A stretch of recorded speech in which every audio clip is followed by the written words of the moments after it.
આપણા મહારાષ્ટ્રની જ કથા છે ને પુંડરીકની. પુંડરીકે નારાયણ નારાયણ બોલતા હતા. નારાયણ શું બોલતા હતા? માતૃદેવો ભવ પિતૃદેવો ભવ. 24 કલાક એટલું નહીં, માતા પિતાની સેવા કરતા હતા. માતા પિતાની સેવા કરતા હતા. અને મજાની વાત જો, સેવા કરતા કરતા ભગવાન એની પાસે આવ્યા ને તો ભગવાને કીધું, પુંડરીક હું તને મળવા આવ્યો છું, ખાલી ઈંટનો ઘા કર્યો આમ કે અત્યારે મારા મા બાપની સેવા કરું છું. ભગવાન તમે આની ઉપર ઉભા. ઈ પુંડરીક ભગવાન આવી રીતના ઈંટ ઉપર ઉભા રહી ગયા. ભગવાનને ઉભા રહેતા ન ફાવે એટલે આમ કમર ઉપર હાથ રાખ્યો. અને આ પુંડરીક ને એમ થયું કે જો હવે હું બહાર જઈશ ને તો મને દર્શન આપીને ભગવાન વયા જશે. એક કામ કરું, મારા મા બાપ ને રોજ દર્શન થાય એટલા માટે હું પાછળના દરવાજેથી નદીમાં પડી જાઉં. અને એ પુંડરીક પાછળના દરવાજેથી જઈ, બાજુમાં ચંદ્રભાગા નદી છે તમને ખબર હોય તો, એ નદીમાં પડી ગયો, એનું મૃત્યુ થયું. અને આજે હોતે એ વિઠ્ઠલ ભગવાન પુંડરીકની વાટ જોવે છે. હજી એક વાર કહું છું, કોઈ પુંડરીકે હાથમાં માળા લઈને જપ નથી કર્યા, કેવલ ને કેવલ માતા પિતાની સેવા. અને હજી એક વાર ચોખ્ખું કહું છું, સુખી થવું હોય તો રામાયણ ઓછી સાંભળજો,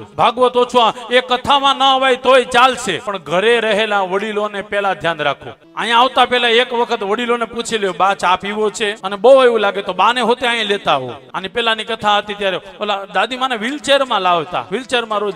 દાદીમા તમારે સાંભળો, અમે આવીએ કે નહીં? મેં જોયેલું મારી લાઈવ આંખે થયો. અમને પછી પૂછે, પેલા દાદીમાને પૂછે, બા નાસ્તો કરવો છે? પછી મેં કીધું, બેન તારે કથા સાંભળવાની જરૂર નહીં, તારા ભાગ્યમાં તો આવી હજારો કથા લખાઈ ગઈ છે.